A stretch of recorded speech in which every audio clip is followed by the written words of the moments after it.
This is live from New Delhi. You're watching DD India News Hour, India's voice to the world. I'm Sakal Bhatt, viewers, and coming up in the next hour. European Union lashes out at President Trump, puts weight behind Zelensky, says Ukraine is a democracy, Putin's Russia is not. Hamas offers all captives for permanent truce. Israeli president pleads forgiveness for failing to protect 4 captives. Delhi gets a BJP government after 27 years. Rekha Gupta sworn in as Chief Minister, becomes second woman BJP Chief Minister of India's national capital.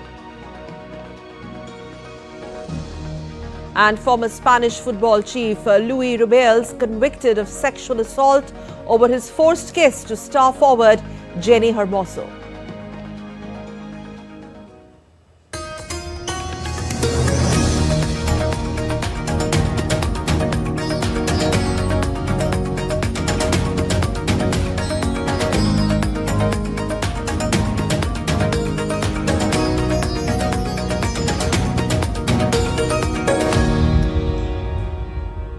A top story.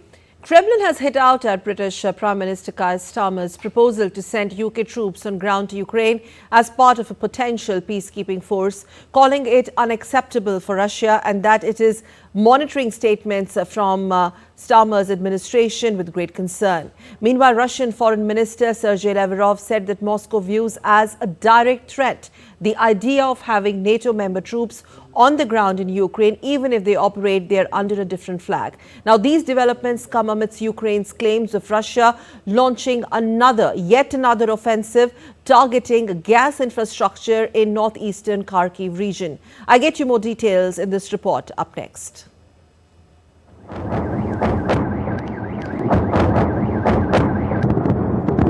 At a time when Russia is engaging with the Trump administration to end the nearly 2-year-long war, Ukraine has claimed an intensified assault by Russia on its critical energy infrastructure on Thursday. Ukraine says Russia launched 161 drones and a dozen missiles overnight, targeting gas infrastructure in Ukraine's northeastern Kharkiv region, hitting power supply in the southern Odessa region for a second night in a row. Amid 2 warring factions still claiming attacks and counterattacks, President Trump has called Zelensky a dictator without election, asking him to move quickly to secure place or risk losing his country. And reacting to the dictator jibe, Ukrainian president accused him of living in a Russian disinformation bubble. I think the Russians want to see the war end, and I really do.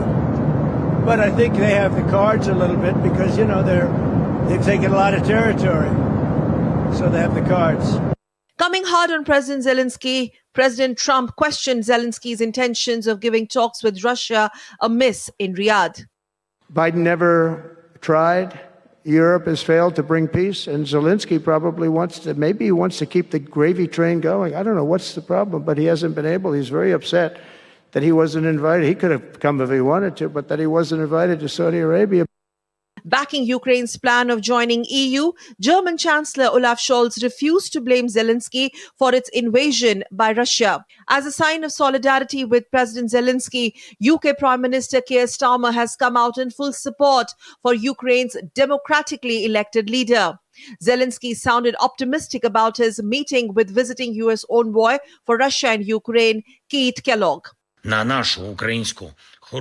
rely on Ukrainian unity, on our Ukrainian courage, on our relation with partners, on our European solidarity, and on America's pragmatism. Because America needs success just as much as we do. Success brings us together. Our meeting with General Kellogg is scheduled for tomorrow, and it is crucial for us that this meeting and overall cooperation with America is constructive. In a veiled warning by Kremlin for Starmer's administration, Kremlin spokesperson Dmitry Peskov labeled the British plans to send troops to Ukraine as part of a potential peacekeeping mission unacceptable. War of words between Moscow and Kyiv continue, meanwhile unabated, along with repeated claims of attacks and counterattacks. President Zelensky, whose 5-year term ended in March 2024, has outrightly dismissed President Trump's and Russia's claims of his dwindling popularity. And for those questioning his legitimacy as president, he said Ukrainian law does not require elections during conflicts. Sakal Bhatt's report for DD India. Meanwhile, in a strong rebuttal to former US President Donald Trump's remarks, German Chancellor Olaf Scholz defended Ukrainian President Zelensky, rejecting Trump's claims that Zelensky is a dictator who refused to hold elections. It is very clear to me that the Ukrainian president is a democratically elected president. He prevailed against his competitors, and there was a very clear, unequivocal vote by the citizens of Ukraine for democracy, for the development of the rule of law in Ukraine. EU spokesman Stefan de Kersmacher emphasized that Ukraine is a democracy and that Russian President Vladimir Putin's Russia is not. The statement comes after Trump's comments on Wednesday earlier, in which he criticized Zelensky's leadership amid Ukraine's ongoing war with Russia.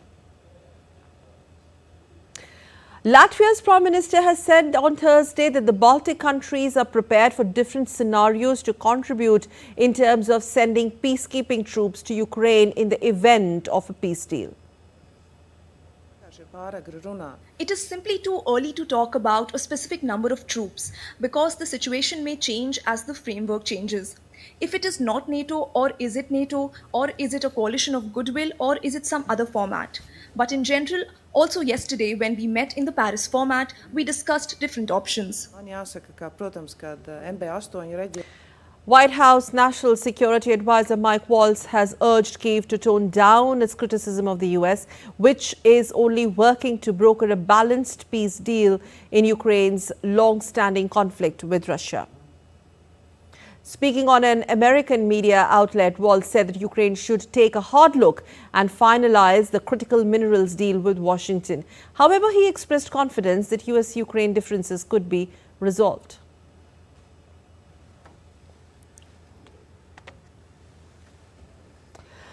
Bodies of 4 deceased of Israeli hostages were returned to Israel from Gaza on Thursday as part of the agreement Hamas handed over to the International Committee of the Red Cross, or ICRC, the bodies of 4 Israeli hostages in Gaza's Khan Yunis.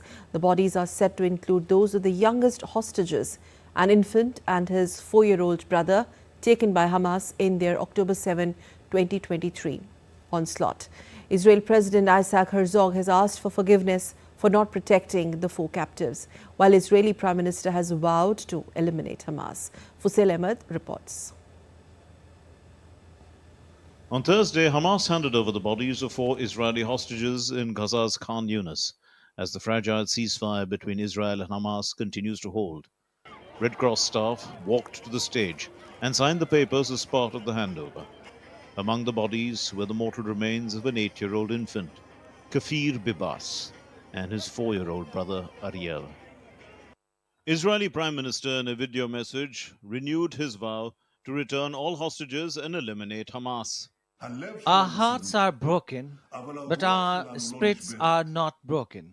And with this spirit, we will return all our hostages, destroy the murderers, eliminate Hamas, and together, with God's help, we will secure our future.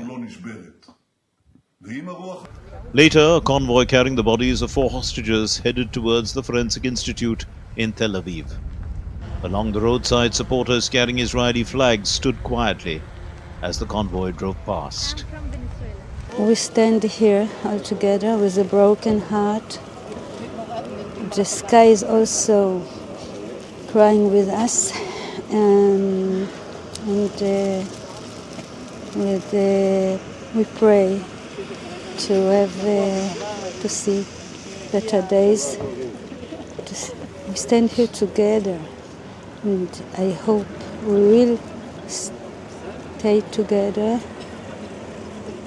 to encourage each other and to hug the family. At Tel Aviv's Hostages Square, the crowd held Israeli flags and lit candles to pay tribute to those killed during the October 7, 2023 onslaught launched by Hamas. Israeli President Isaac Herzog asked for forgiveness for not being able to protect the 4 captives. Isaac Herzog wrote on X, "Agony, pain, there are no words. Our hearts, the hearts of an entire nation, lie in tatters. On behalf of the State of Israel, I bow my head and ask for forgiveness. Forgiveness for not protecting you on that terrible day. Forgiveness for not bringing you home safely. May their memory be a blessing." Bodies of 4 hostages were brought to Abu Kabir National Center of Forensic Medicine in Tel Aviv for the identification procedure. Meanwhile, the parading of the bodies of the hostages raised questions as well. Hamas is not a resistance movement. Hamas is a death cult that murders, that tortures, and parades dead bodies. It has no place amongst civilized nations. It has no place in Gaza. The United Nations Rights Chief, Volker Turk, in a statement, said the parading of the bodies of hostages is abhorrent. Under international law, any handover of the remains of deceased must comply with the prohibition of cruel, inhuman, or degrading treatment, ensuring respect for the dignity of the deceased and their families. On the other hand, as part of the agreement, trucks loaded with caravans and bulldozers passed through the Rafah border crossing with the Gaza Strip. So far, 19 Israeli hostages have been released, as well as 5 Thai nationals. The handover marks the first return of dead bodies during the current agreement. The handover will be followed by the return of 6 living hostages on Saturday, in exchange for hundreds more Palestinians. Fuzail Ahmed reports for DD India. Arab leaders will be meeting in Saudi Arabia on Friday to counter US President Donald Trump's plan for US control of Gaza. The official Saudi press agency, citing an official, confirmed on Thursday that Egypt and Jordan were participating in the Riyadh summit along with the 6 country members of the Gulf Cooperation Council with the aim of strengthening cooperation and with regard to joint Arab action. The agency also said that decisions issued by the unofficial fraternal meeting in the Saudi capital would appear on the agenda of an emergency Arab League summit to be held in Egypt on 4th of March. And still to come on DT India News Hour, coming up next. G20 foreign ministers gather in South Africa amid tensions over trade in Ukraine. South Korea's impeached President Yoon Suk Yeol appears in a Seoul court for his trial hearing on charges of insurrection. And France returns its only military base in Ivory Coast to the West African nation.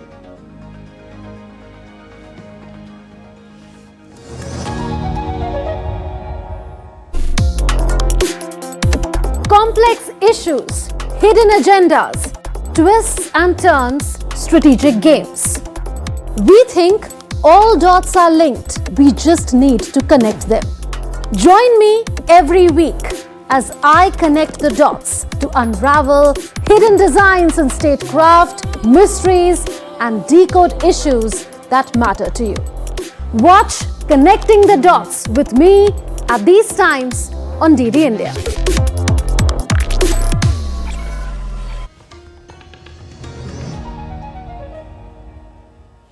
You're watching DT India News Hour. I'm Sakal Bhatt. A transatlantic trade war is looming large as Europe warns of retaliation if the US moves ahead with the tariff hikes.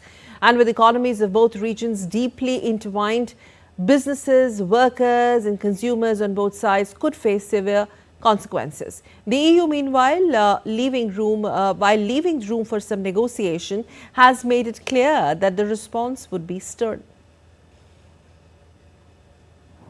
A potential standoff that could trigger economic turmoil is brewing as Europe braces for US tariff hikes. If Washington moves forward, the EU has vowed swift retaliation, warning that the impact will ripple across industries, workers, and consumers on both sides of the Atlantic. To protect European interests, we will have no choice but to respond firmly and swiftly. But we do hope to avoid this scenario, meaning the unnecessary pain of measures and countermeasures and remain committed to constructive dialogue. A unilateral move from the US could disrupt exports, shake economic stability, and push both sides towards a trade war, a scenario neither can afford. With regards to EU-US trade relations, the overall picture is very balanced, providing a robust level playing field for businesses on both sides of the pond. The average EU duty on US goods is 0.9%, whereas EU exports to the US face an average tariff of 1.5%. For certain products, the level of duties varies, but tariff peaks exist on both sides. If Washington follows through, key industries will take a hit. Germany's auto sector has already raised alarm bells, warning that higher tariffs could mean higher costs for American drivers.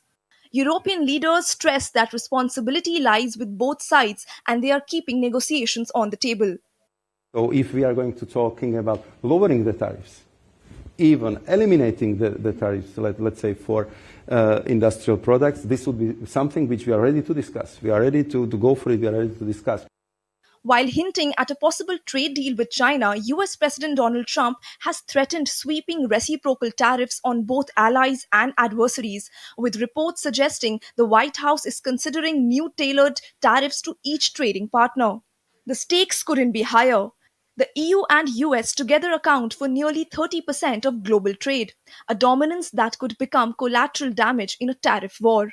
For now, negotiations remain an option, but if both sides hold firm, the world could be looking at a trade war with global consequences. Nupur Praveen reporting for DD India. South Korea's impeached President Yoon Suk-yeol faces a crucial impeachment and criminal trials with a final court verdict expected next month.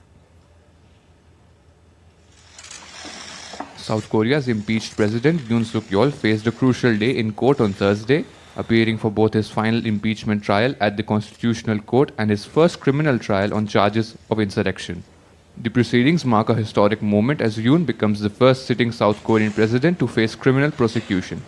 The impeachment trial is now in its final stage. We already have the necessary and sufficient conditions for the Constitutional Court to remove Yoon Suk-yeol from office.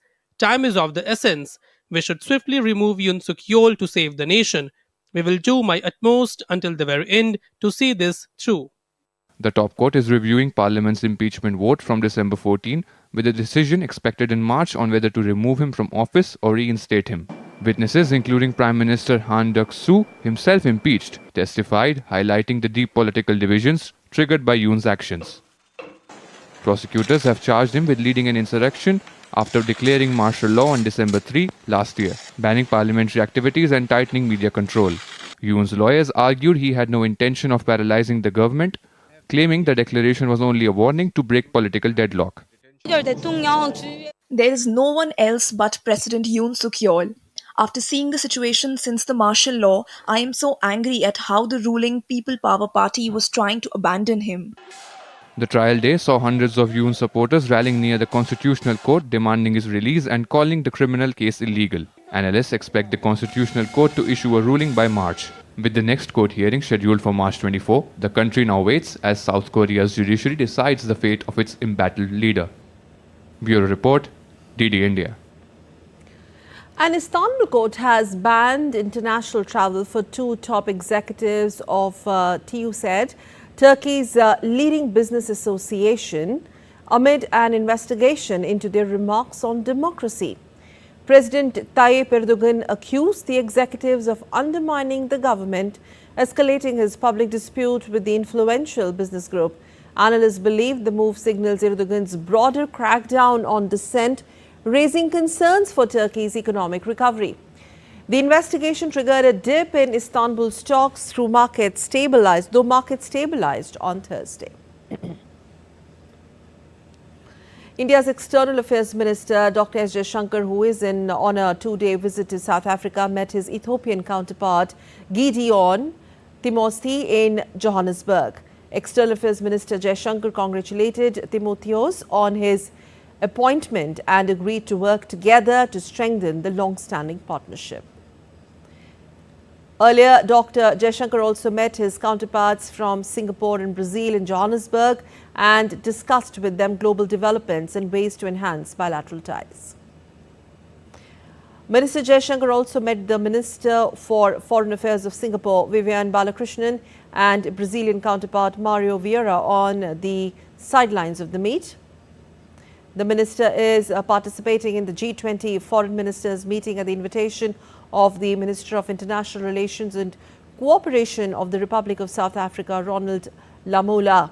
Jaishankar's participation in the G20 foreign ministers meeting will strengthen India's engagement with G20 countries and bolster the voice of the Global South in such an important forum. Meanwhile, the foreign ministers of G20 nations have gathered at South Africa on Thursday for a two-day meeting during which various global issues and areas of cooperation would be discussed. Here's a report. Good day from South Africa. President Cyril Ramaphosa will open the G20 foreign ministers meeting in Johannesburg, marking the first time an African nation leads the G20. The meeting theme, Solidarity, Equality and Sustainability, will focus on geopolitical issues, South Africa's G20 achievements and key priorities such as economic growth, food security and sustainable development. Thanks. I think the first question was really about who is here. So in terms of for participants by foreign ministers and any ministerial, we've got a really high ministerial turnout. 15 of the substantive members of the G20 are at ministerial level, 5 are at deputy minister level, 4, and then 1 at Chargé level. But then we've got, the guest countries have also come in at essentially deputy ministerial level as well. So we have a really good turnout in terms of the participation, and some of our key BRICS partners, for example, India is at ministerial level, Brazil as well. So, I think, from a G20 ministerial level participation, we are quite satisfied with that. First-time MLA Rekha Gupta took oath as the Delhi Chief Minister at the historic Ram Leela grounds in National Capital of India on Thursday after the Bharatiya Janata Party returned to power in the national capital after over 27 years. The grand ceremony was attended by Prime Minister of India Narendra Modi, Home Minister Amit Shah, Chief Ministers and Deputy Chief Ministers of 20 states and other senior BJP leaders and workers. Besides her, 6 newly elected MLAs also took oath as members of the new Council of Ministers. Here's more. मैं रेखा गुप्ता ईश्वर की शपथ लेती हूं कि मैं विधि द्वारा स्थापित भारत के संविधान के प्रति सच्ची श्रद्धा और निष्ठा रखूंगी. After a long gap of 27 years, Delhi finally got a Bharatiya Janata Party government at India's national capital, Delhi, as Rekha Gupta took oath as Chief Minister on Thursday. The newly elected BJP leader, who won her maiden MLA seat from Shalimar Bagh, took oath in a grand ceremony at the national capital, attended by Prime Minister Narendra Modi, Chief Ministers and Deputy Chief Ministers from 20 states, as well as senior BJP leaders and workers. Apart from Rekha Gupta, 6 newly elected MLAs were sworn in as ministers of Delhi. BJP's Pravesh Sahib Singh, Ashish Sood, Manjinder Singh Sirsa, Ravinder Indraj Singh, Kapil Mishra and Pankaj Kumar Singh took oath as ministers in Chief Minister Rekha Gupta-led Delhi government. Bharat सरकार के साथ मिलकर उनकी सारी योजनाओं को, vision को दिल्ली में लेकर आना और सारी जनता के जितने भी हमने वायदे किए सबको पूरा करना. Hours after taking the oath, Chief Minister Rekha Gupta officially assumed charge at the Delhi Secretariat. She then visited Vasudev Ghat and Yamuna Bazar before heading to chair her first cabinet meeting. जो mission विकसित दिल्ली का है उसको पूरा करने के लिए लगातार काम किया जाएगा. एक भी दिन उसमें से व्यर्थ नहीं होगा और एक एक कमिटमेंट जो हमारी दिल्ली से है उसे पूरा करेंगे. Meanwhile, wishes have been pouring in for the newly elected Chief Minister. Taking to social media platform X, Prime Minister Narendra Modi said, "Congratulations to Rekha Gupta ji on taking oath as Delhi's Chief Minister. She has risen from the grassroots, being active in campus politics, state organization, municipal administration, and now MLA as well as Chief Minister. I am confident she will work for Delhi's development with full vigor. My best wishes to her for a fruitful tenure." While leaders from across the political spectrum have extended their greetings to Rekha Gupta as she takes on the responsibility of leading Delhi.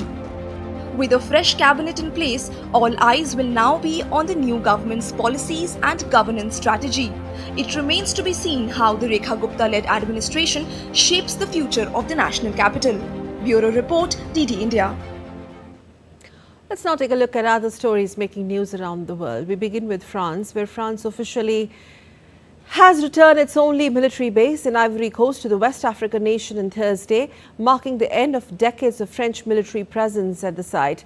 The handover was formalized as the French and Ivorian defense ministers signed an agreement shortly after the Ivorian flag was raised in the base's parade ground. The move is part of France's broader military repositioning in West Africa. France's parliament on Thursday passed a law to limit the production and sale of certain items containing harmful forever chemicals, including cosmetics, most clothing and ski wax. These persistent pollutants have been linked to serious health risks such as liver damage, high cholesterol, weakened immune response, low birth weights and various cancers. Thousands of students staged Dock Indonesia protest across multiple cities on Thursday against budget cuts and policies introduced by President Prabowo Subianto. Protesters fear that these measures will weaken social support systems and threaten their futures. Bangladesh and India have agreed to strengthen good working relations by addressing outstanding issues, according to Bangladesh's Foreign Affairs Advisor Tawheed Hussain. This comes as India's External Affairs Minister Dr. Jaishankar met Bangladesh's Foreign Affairs Advisor Tawheed Hussain on the sidelines of the 8th Indian Ocean Conference in Oman last week. Hussain confirmed that he has invited Dr. Jaishankar to visit Bangladesh soon. While trade and visa-related challenges remain, both sides acknowledge the need for cooperation. Meanwhile, border security officials from both nations met in New Delhi from 18 to 20th February, resolving key border-related issues. India's Vice President Jagdeep Dhankar, addressing the delegation of the 98th All India Marathi Literary Conference on Thursday, emphasized the deep connection between culture, language and history. The event was attended by senior leaders including Rajya Sabha MP Sharad Pawar, Lok Sabha MP Supriya Sule and various literary figures. Honorable Vice President described language as the most authentic pillar of nation's cultural heritage, extending beyond literature to define contemporary challenges and knowledge. हाल के वर्षों में भाषा पर बड़ा भारी जोर दिया जा रहा है। हमारी हर भाषा, मराठी उनमें प्रमुख है, ज्ञान का भंडार है। जन्म से ऐसी भाषाएं होती हैं जिनमें हम सपने लेते हैं, हमारे मन में विचार आते हैं। And still to come on DT India News Hour. Coming up on the other side of the break, we'll be joined by a senior journalist from Moscow and expert from India as we explore the fate of the ongoing Russia-Ukraine conflict in the wake of recent developments.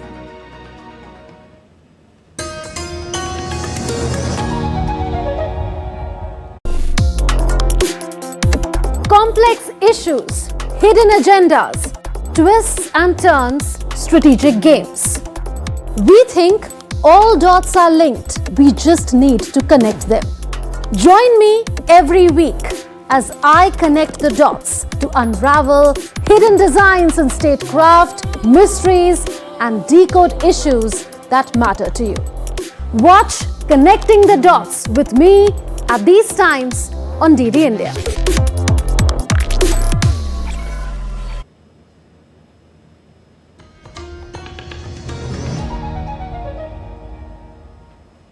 You're watching DT India News Hour. I'm Sakal Bhatt, and before we move on, let's do a quick recap of the top stories at this hour. European Union lashes out at President Trump, puts weight behind Zelensky, says Ukraine is a democracy, Putin's Russia is not.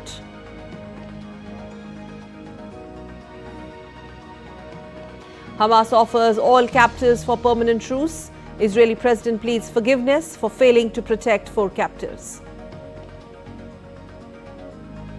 And a former Spanish football chief convicted of sexual assault over his forced kiss to star forward Jenny Hermoso.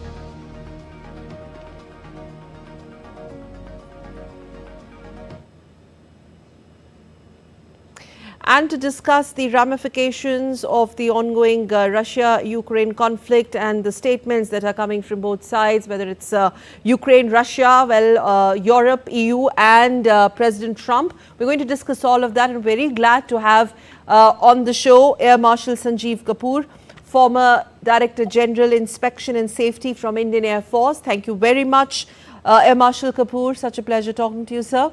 And also welcoming from all the way from Moscow, Fred Weir is a senior, very senior journalist, has covered Russia and formerly Soviet Union for many decades, and writes on geopolitics, particularly on developments in Russia. Thank you, Fred. As always, honor to have you on the show.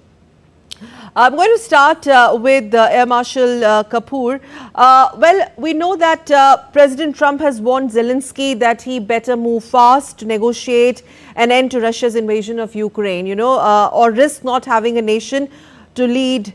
And the kind of war of words that this has unleashed from both sides. If you could just to begin with decode, what does President Trump mean when he says that risk or not having a nation or risk not having a nation? Well, if you remember correctly, he wanted to play a constructive role as a mediator and put a full stop to the war, quote unquote. But what is happening? Somewhere the Americans have realized that they have pumped in $350 billion.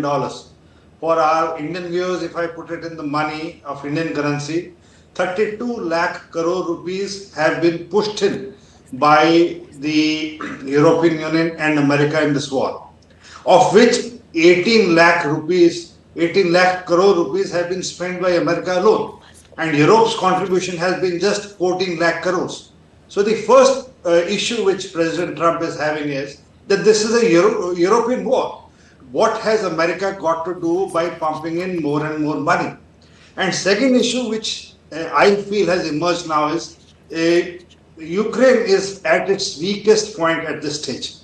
The 4.5 hour meeting that went along indicates that Russia was speaking from a position of strength. The Russian Foreign Minister, Sergei Lavrov, body language when he was dealing with the American leadership at Riyadh day before is something which the geopolitical leaders would be watching. And after 4.5 hours of negotiation, the Americans have left that room that they come back. On 12th, the US president called up President Putin, and there's a likely meet, probably the analysts are saying, by end of this month between Trump and Putin, wherein the final modalities of withdrawal would be discussed. Okay, Fred, this one is for you. Now, Kremlin has branded Starmer's troops' plan as unacceptable and has also backed, in the same breath, Trump's criticism of Zelensky. British troops on the ground, do you think adding will kind of add another dimension to the ongoing war and deepen the bloc politics? I think the basic thing we have to keep in mind here is that Ukraine has pretty comprehensively lost the war. I follow the news every day on multiple Telegram channels, and Russian troops are pressing forward across the entire 1,000-kilometer long front. And there is political crisis in Kiev, not simply because of the American 180-degree turn, but because it's increasingly obvious that the war is lost. So that is what's driving the haste on Trump's part, I think, to get this over with, to frame a peace agreement that will be his personal triumph, because he's very much that kind of guy. And he does not want to have to own Ukrainian defeat. He wants to blame that on Biden and get the war over with on his terms. But the reason that Washington is making all these supposed concessions to Moscow is because they're just trying to get ahead of reality. Okay. The war is lost. So Trump has made a 180-degree turn in a lot of ways, and it's also his. You're saying 180-degree turn, not 360. Yeah, no, 180. It looks like a pretty full turnabout. But he also uses a completely different style, very unfamiliar and an unpleasant style of diplomacy. Okay. It's what when the wrestling match is taking place, a guy comes out, the tout comes out and trash talks. We're gonna do this, we're gonna do that. He's like that, and this is very, very grates on the ears of all educated people, me included. But it's his style, and he's doing that. Force Zelensky into a corner and accept his terms. Okay, so I would want to add another supplementary question to this, Fred. So do you think President Putin has pushed this narrative too hard, this narrative of delegitimizing Zelensky, despite the Russian leaders' invasion of Ukraine, preventing it from holding elections? The whole question over President Zelensky not holding office is technically incorrect. Do you think this narrative is actually holding any ground, Fred? Well, this narrative belongs to the world of just over a week ago. I think the Russians are. I've tried to follow what Putin is saying about this, but he has said lately that he will talk to Zelensky. And it is going to be a problem because I think Zelensky's seat in Kiev is very insecure right now, not just because of the attacks coming from two sides, from the United States now and Moscow, but I think Zelensky's enemies at home are plotting against him, and there's some sign in these telegram channels that there is unrest in the Ukrainian military and in ultranationalist forces in Ukraine. Zelensky could be unseated. And that would create crisis of legitimacy on a big scale. So I think, yes, the Russians probably wish there was someone that they could talk to in Kiev, and that someone. But Ukraine would not want to see Marshal Kapoor crisis of legitimacy at this juncture when they have seen so much of bloodshed. Despite the other narrative about President Zelensky's dwindling popularity, how do you put this together, Marshal Kapoor? See, the official figure is 150,000 dead, but unofficial figure puts the figure over 4 lakh people have died in this conflict. Now, what has emerged in these few days is that Russia has occupied about 20% of Ukrainian territory. Just note, Russia has occupied around 20% of Ukrainian territory. Zelensky, who was to face elections in his country, has refused to do that. So one of the demands on this table in this 4.5-hour meeting was that there should be elections in Ukraine, and the Russian Federation would like to speak to the new elected government to work out the peace deal. Now, how much will this fructify? And the proposal by France and a couple of other countries from Europe, wherein they said, Poland, that we will make a team, peacekeeping team, and we will send to Ukraine to help Ukrainians from the EU side in case the Americans are not coming, was not accepted by the rest of the EU countries. Even the UK and the other countries outrightly refused this proposal, wherein they don't want to, the EU in no way wants to get into this conflict. So now, as it appears today, Ukraine has lost lot of its troops. Zelensky's popularity. No, but EU doesn't want to come into the conflict, Marshal Kapoor, but EU is, strongly backing Zelensky, saying that it is Ukraine which is democracy and Putin's Russia, quote unquote, is no democracy. So this was the premises by which this conflict began over 3 years ago. So they cannot change the stance to say that we are restoring the democracy. Where has the proposal of Ukraine joining NATO gone now? Now, nobody is talking about it. The NATO has outrightly said that we will not accept Ukraine as a NATO member. And this was the point which began this conflict 3 years ago. Okay, Fred, can you come in here? Now, Trump, we've seen President Trump has never criticized President Putin. In the recent past, President Putin has been at the helm undisputedly since 2000 through an electoral process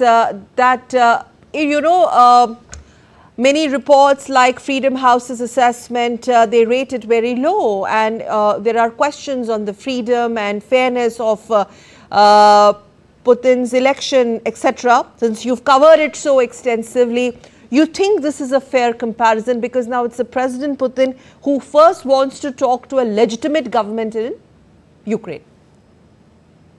Well, first of all, I think Putin is the legitimate leader of Russia. Okay. Of course. You can. I have written extensively on this, and the quality and depth of Russian democracy. There are immense problems with it,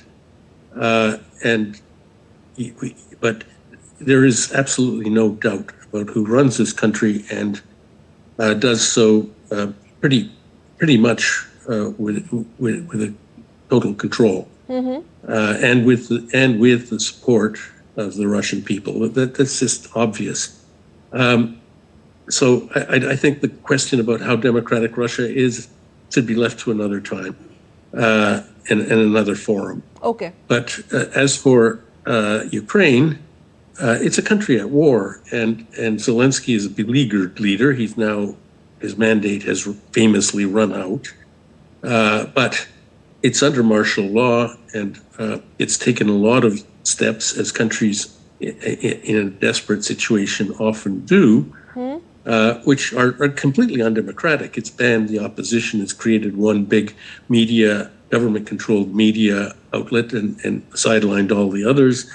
I could go on, but it's hard to question, to my mind, to question Zelensky's legitimacy, because he is the only elected leader of Ukraine who is in place, and holding elections in the chaotic conditions that exist right now would probably be impractical. So I think everybody's got to come around to accepting Zelensky as an interlocutor in these peace talks. Okay. Now, I have two final questions. In fact, one final question divided into two parts. I'm going to start with Marshal Kapoor. So, who really holds the cards of ending this war? Is it Russia? And is there an opportunity of sorts for Moscow here? It kind of recognizes the growing rift between Trump and Volodymyr Zelensky, and it can make a case out of it? Like you have Russia and US on one side and Ukraine on the other. See, for the first time after 1945, I am seeing Americans and Russians on the same side. Yes. The Russians are wanting their old position back, be it in the G7, be it removal of sanctions, be it embargoes which have been put on them, and they want to negotiate from a position of strength, wherein they have achieved. And America, on the other hand, is asking Ukraine for rare minerals, which the Americans are telling Zelensky that you must pay us because we have spent so much of money to fight for you, over $200 billion. So what has America got in return? So some may call it extortion, some may call it business sense, but these are kind of things which were non-heard of till President Trump took over on 20th of January. Fred, how do you see this? Russia and US on one side, Ukraine backed by EU on the other side. Like, can we see the end to all of this, and who holds the key here? Well, clearly, the United States and Russia, if they come to some kind of an agreement between themselves, a blueprint for peace, it's going to be pretty hard for anyone, Ukraine or the EU, to oppose it. And as we've seen in those 2 days of meetings in Paris, the selected group of EU leaders couldn't agree on much of anything at all. They are actually, their disarray is as much a signal to Kiev that it's over as Trump's really nasty tweets are. So I think that in the fullness of time, Putin and Trump will meet. Hopefully they will agree on a fair blueprint that preserves an independent Ukraine. Maybe it will be neutral. Of course, it will be neutral, but maybe it will be sort of in the Russian sphere of influence. But Ukraine should be preserved as a viable sovereign state. I think Putin agrees with that. I mean, I talked to many Russian experts who are close to the Kremlin, and they say they don't mind the existence of it just can't be in NATO or a Western Trojan horse state in their region. So I think I'm optimistic that Russia and the United States can put an end to this maybe within the next few months. Okay, on that very optimistic note, that we get to see the end to this more than 2 years long war, which has seen so much of bloodshed from both sides, finally come to an end. Thank you very much, Fred Ware. It's such a pleasure. Thank you for taking out time. It's early morning out there. I should have said good morning to you, but anyway, have a very good day, and thank you very much for joining. And Air Marshal Kapoor, thank you very much, sir, for joining us. Thank you. Thank you very much.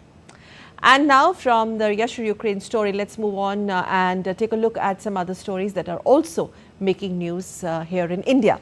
India's Defence Ministry has signed a contract worth 1,220 crore with Bharat Electronics Limited in Bangalore for the procurement of 149 software-defined radios for the Indian Coast Guard.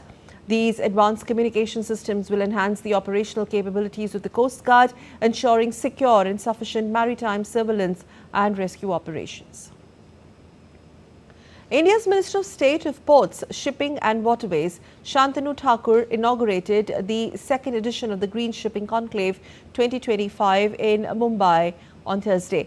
The conclave focuses on addressing climate change and environmental sustainability in the maritime industry.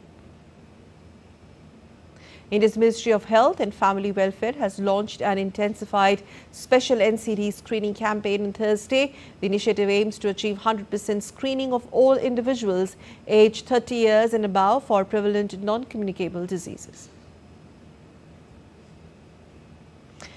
A high-level Indian delegation has concluded a landmark series of strategic meetings in Saudi Arabia, strengthening bilateral media partnerships and generating momentum for India's upcoming World Audiovisual Entertainment Summit, WAVES 2025.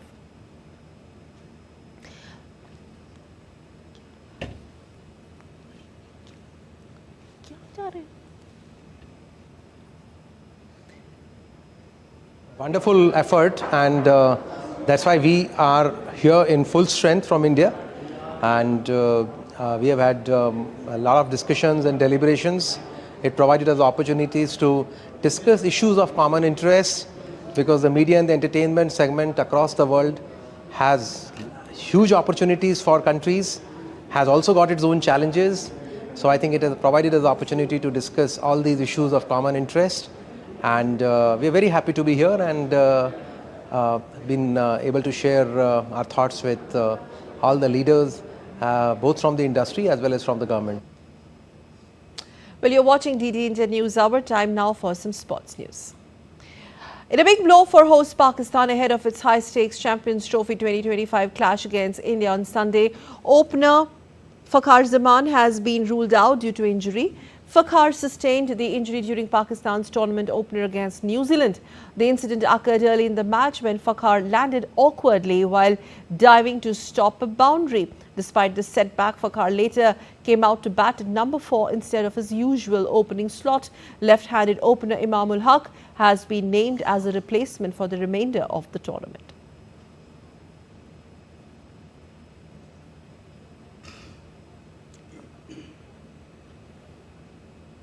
And in big breaking news coming in from Dubai, India has demolished Bangladesh in the Champions Trophy fixture today. India began the Champions Trophy outing on a positive note as they beat Bangladesh by 6 wickets in their opening match in Dubai today. Batter Tawhid Hridoy slammed a magnificent ton to guide Bangladesh to 228. Mohammad Shami was pick of the bowlers, scalping 5 wickets. With this, Shami becomes the fastest Indian bowler to take 200 wickets. And for India, openers Rohit and Shubham Gill put up a solid partnership of 69 runs before Sharma got dismissed for 41 by Taskin Ahmed. India lost 4 wickets in quick succession in the middle overs, but Shubham Gill's brilliant ton kept India's innings afloat. Gill, along with KL Rahul, ensured that India scored the finish line in the opener. Well, India will send a 49-member contingent to the Special Olympics World Winter Games, which is set to take place in Turin, city of Italy, from March 8 to March 15. The team consists of 30 athletes and 19 support staff competing across 6 sports: alpine skiing, cross-country skiing, floorball, short track, speed skating, snowboarding and snow hoeing. Tournament is one of the biggest sporting events for athletes with intellectual disabilities, which promotes exclusivity and excellence through sports. The 12th edition will feature 8 disciplines and is expected to welcome over 1,500 athletes, over 600 coaches and around 1 lakh spectators from 102 countries. Spain's High Court has found former head coach Luis Rubiales guilty of kissing Jenny Hermoso without her consent. Luis has been found guilty Jenny Hermoso without her consent following Spain's win in the Women's World Cup final back in 2023. Incident overshadowed the team's triumph and sparked national and international backlash. The 47-year-old subsequently resigned as the head of the federation. The former football chief has been ordered to pay a fine of more than $10,000. And in tennis, Alexander Zverev has advanced to the quarterfinals of the Rio Open on Thursday. The top seed coming, Zverev secured a straight set win against Alexander Shevchenko. Zverev, who is making his debut at the ATP 500, battled the heat and a tough challenge to reach his 6th consecutive clay court quarterfinals.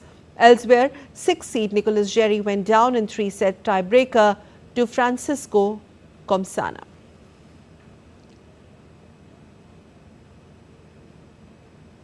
Well, that's all in this edition of DT India News Hour. But let us know your thoughts on the news of the day. For those on the go, you can get all the latest news and updates from India and across the world on DT India mobile app. This app is available on both Android and iOS. Scan the QR code on the screens to download now, but we will be back with more news as it breaks here on DT India. I'm Sakal Button from all of us here in Delhi. Thanks for watching DT India Live.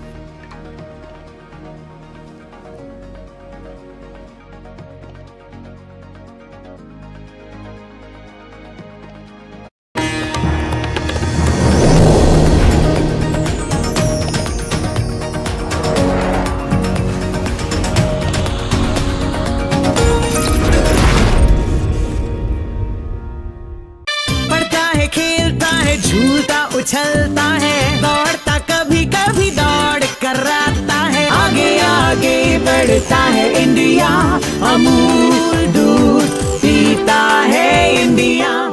अब loan processing में इतनी देरी, ये सब ना तुमसे नहीं होगा। लो तुम ही कर लो। देखो इधर आओ। क्या बात? फाइनेंशियल एसेट्स का प्रमाण देना है, इस वजह से लोन अटका है। देखो, अकाउंट एग्रीगेटर से जुड़ो। अकाउंट एग्रीगेटर बैंक इत्यादि के पास उपलब्ध आपकी वित्तीय जानकारी को आपकी स्पष्ट सहमति से ऋण देने वाली वित्तीय संस्थाओं से साझा करता है। पापा, it was so easy. RBI कहता है, जानकार बनिए, सतर्क रहिए। Complex issues, hidden agendas, twists and turns, strategic games. We think all dots are linked. We just need to connect them. Join me every week as I connect the dots to unravel hidden designs in statecraft, mysteries, and decode issues that matter to you. Watch Connecting the Dots with me at these times on DD India.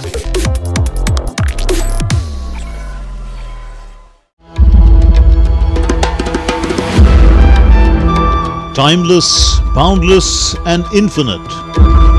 The essence of faith. The soul of Sanatan culture. From the sacred confluence of Prayag, where divinity descends to earth. Witness the grandeur, the devotion, the magic.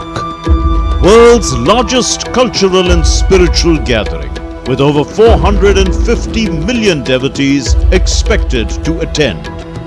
Mahakumbh, India's greatest festival of faith. Exclusively on DD India.